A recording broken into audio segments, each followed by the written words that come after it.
नमस्कार, मी उमेश मुंडे।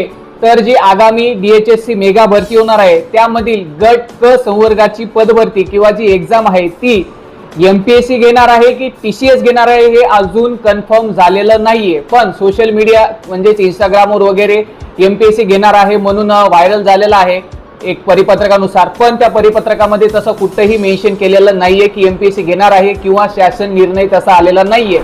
तर चला पाहूया परिपत्रक। तर तुम्ही पाहू शकता हे परिपत्रक मी इथे अंडरलाइन केलेलं आहे, राऊंड केलेलं आहे। त्यामध्ये गट क संवर्गाची पदे महाराष्ट्र लोकसेवा आयोगामार्फत भरण्याचा प्रस्ताव व सेवा प्रवेशाबाबतची माहिती सुधारित प्रस्ताव माननीय सचिव वन सार्वजनिक आरोग्य विभाग मंत्रालय मुंबई यांना सादर करण्यात आलेला आहे। म्हणजे फक्त प्रस्ताव सादर केलेला आहे, तो अजून मान्य झालेला नाहीये। तसेच खाली पण मी एक राऊंड केलेला आहे, तुम्ही पाहू शकता इथे पदभरती प्रक्रिया TCS ION म्हणजे टाटा कन्सल्टन्सी सर्व्हिसेस लिमिटेड अथवा महाराष्ट्र लोकसेवा आयोग यांच्या मार्फत करण्यात यावी याबाबत शासन स्तरावरून मार्गदर्शनपर आदेश व्हावेत ही विनंती। म्हणजे ही शासनाला विनंती करण्याचं हे लेटर आहे। याच्यामध्ये कुठेही मेन्शन नाहीये की लोकसेवा आयोग म्हणजेच MPSC परीक्षा घेणार आहे, अजून कन्फर्म झाले नाही।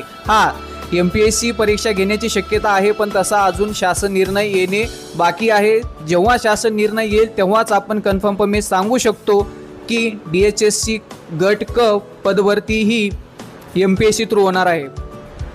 तर तुम्ही ही माहिती तुमचे मित्र नातेवाईक यांना शेअर करू शकता। तसेच या PDF साठी मला कमेंट करू शकता। धन्यवाद।